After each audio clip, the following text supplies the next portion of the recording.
Chief Advisor calls for building an integrated communication system without harming the environment. Enemies of the country are trying to rise again, says Mirza Fakhrul. Trial begins for 4 Army League leaders, including Inu and Hanif, arrest warrants issued.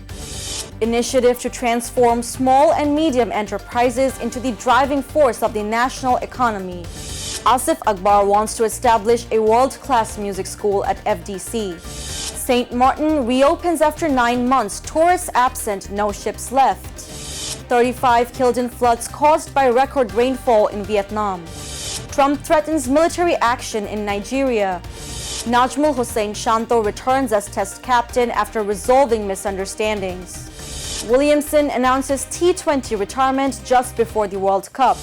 Hello viewers, this is SM Sharmin Jahan and you're welcome to Daily Sun. Here are today's top 10 news stories. Dr. Muhammad Yunus, the chief advisor of the interim government, has called for accelerating the integrated development of road, rail, air and waterways whilst keeping the nature, the environment and rivers free from negative impact. He made this call on Sunday at an inter-ministerial meeting held at the State Guest House, Jamuna. At the time, the chief advisor said, "Our communication system is in a very chaotic state.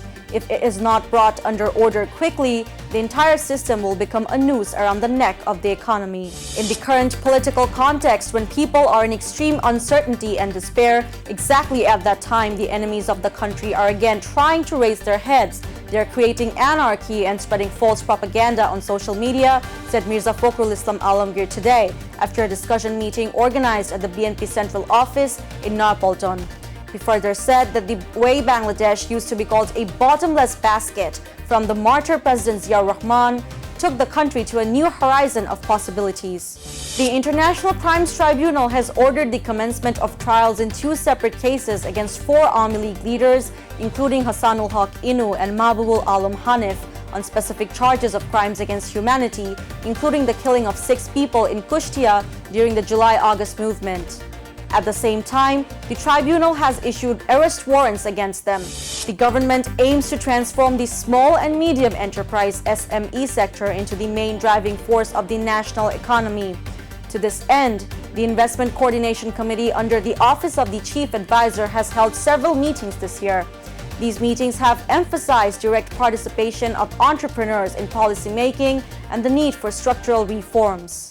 A few days ago, after returning home from a 2-month music tour in the United States, Asif Akbar immediately took on his duties at the cricket field.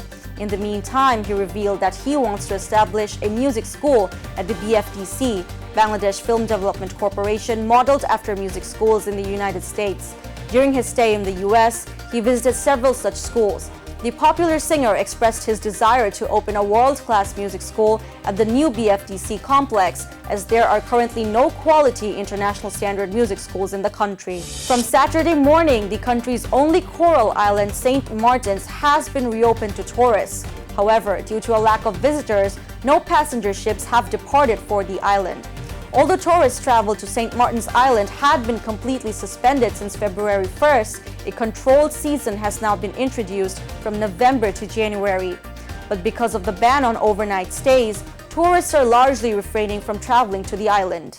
In central Vietnam, record rainfall and flooding this week have left 35 people dead and 5 others missing, according to a report today by the country's disaster management authorities. At the end of last week, heavy rainfall measuring up to 1.7 meters submerged the coastal provinces of Hue, Da Nang, Lam Dung, and Quang Tri.